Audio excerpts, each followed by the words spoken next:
Bonjour chers parents et chers enfants, je m'appelle Ozanne Juteau, je suis enseignante de la lenteur. Aujourd'hui, j'ai envie de vous parler d'une valeur qui m'est très chère à l'école de la lenteur, c'est la bienveillance.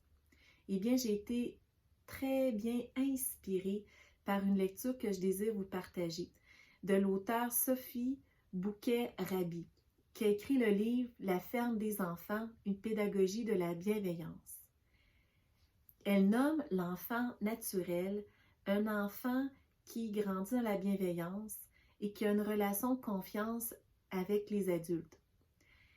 Il se construit dans la joie, il se construit dans l'accompagnement guidé, sans dire que, comme elle nomme, que l'enfant ne vit pas de souffrance ou de contrainte, mais il est capable de se développer d'une manière que plus tard, dans ses relations actuelles ou futures, bien, ça va devenir son référentiel, la bienveillance et la relation d'amour.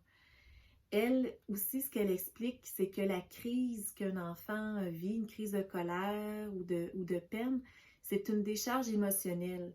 Et l'enfant a besoin d'accompagnement, non en être culpabilisé ou d'être traité comme « Ah, tu es bébé, pourquoi tu te mets en colère? » Alors, c'est d'être bienveillant, c'est de comprendre l'autre et de se mettre à sa place. Et puis, elle explique aussi que quand l'enfant grandit dans la bienveillance, bien, ça fait un adulte bienveillant, dans le sens que on devient un adulte qui est disponible pour soi, alors offrir la bienveillance à soi, alors d'être capable de dire non, d'accepter d'être imparfait, de se féliciter, d'avoir une certaine compassion.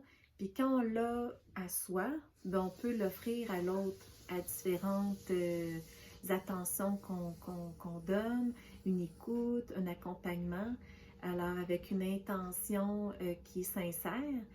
Alors, c'est toutes ces qualités-là de communication, de relation à l'autre, bien, ça devient vraiment un bagage que l'enfant transporte avec lui dans sa vie adulte.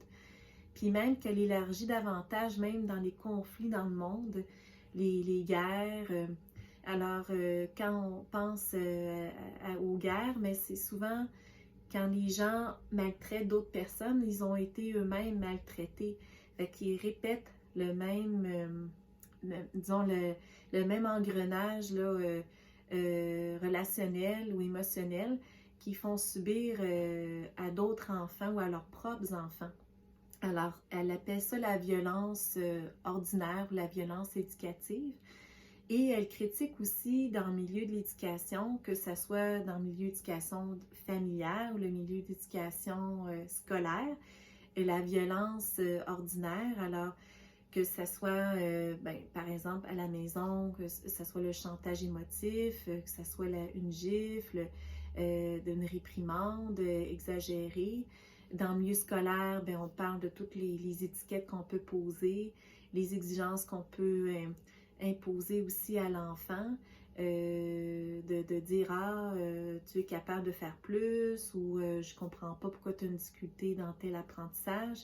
Fait que elle élargit ça dans un sens très large, puis elle partage sa réflexion, puis qui m'a beaucoup inspirée. Puis je pense qu'on a un devoir comme adulte d'offrir la meilleure écoute, le meilleur accompagnement. Le discours d'amour est très, très important parce que l'enfant, il va grandir avec ça. Puis je pense que c'est un des plus beaux cadeaux qu'on peut lui faire. Et justement, moi, j'ai envie de vous en offrir un petit cadeau, une lecture d'un livre que j'aime beaucoup faire à mes deux filles. Alors, ça parle de prendre soin de l'autre. C'est un album. Le titre, c'est « Où est Mulot ?» Il y a deux personnages. Il y a celui-ci, Monsieur Taupe, et Mulot. Alors, je commence. Monsieur Taupe a pour ami un tout petit mulot.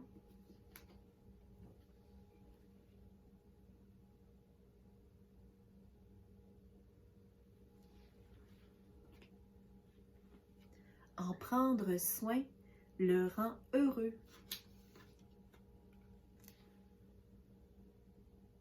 Il fait une belle toilette. On voit que le quotidien, les gestes quotidiens peuvent être dans la bienveillance et dans le plaisir. Un matin, au réveil, Mulot a disparu. Oh oh, où est-il? Dans le lit de feuilles qui sent bon le bois? Où est-il, Mulot? Il le cherche. Est-ce que vous le voyez? Monsieur Top est là, il cherche son ami Mulot, mais pas dans le lit. Il est ici, bien caché. Sous la table de nuit? Est-ce qu'il est sous la table de nuit? Non.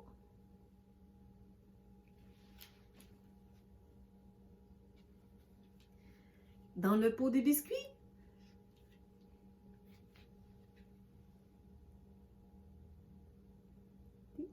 Non. Oh, il est ici. Il sort par la porte. Mulot le coquin joue à cache-cache. Où peut-il bien être?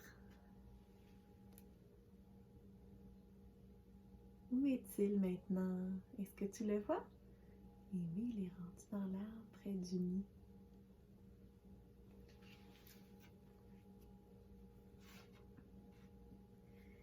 Dans le nid de Madame Citelle? Non. Dans l'arbre creux? Oh, il est rendu ici. On voit sa petite queue. Où est-il donc? Il se questionne.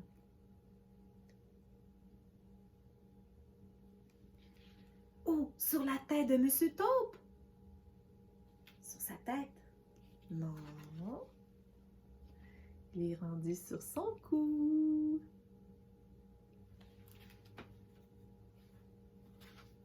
Sur son épaule? Non plus. Ah, on le voit ici. Dans son chandail. Ça le chatouille, Monsieur Taupe. Et là, Mulot prend quelque chose de Monsieur Taupe. Qu'est-ce que... Ah! Te voilà le museau, mon petit Mulot. Il lui place ses lunettes sur son museau. S'exclame Monsieur Taupe.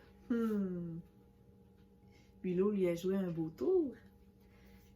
Viens, je vais te lire une histoire.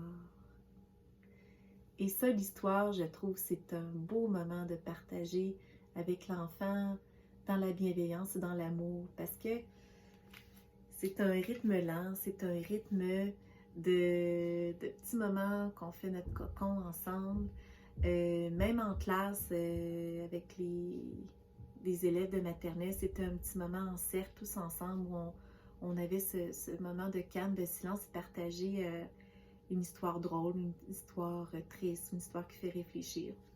Alors, c'est ce que je voulais vous partager en vous parlant de la bienveillance, l'histoire Où est Mulot?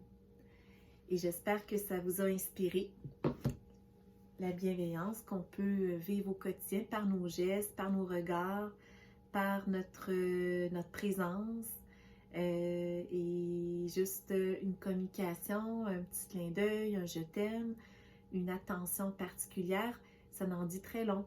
Alors, soyons bienveillants envers soi et après, soyons bienveillants envers les autres, envers nos enfants, envers nos amis, nos parents. Alors, sur ce, je vous laisse. Je vous souhaite une belle semaine. Bisous, bisous. Je vous fais un bisou push-push. Et j'ai été chanceuse aujourd'hui. Il y a mon beau chat noir qui m'a accompagnée dans la bienveillance. Alors, ça me fait plaisir. Bonne semaine.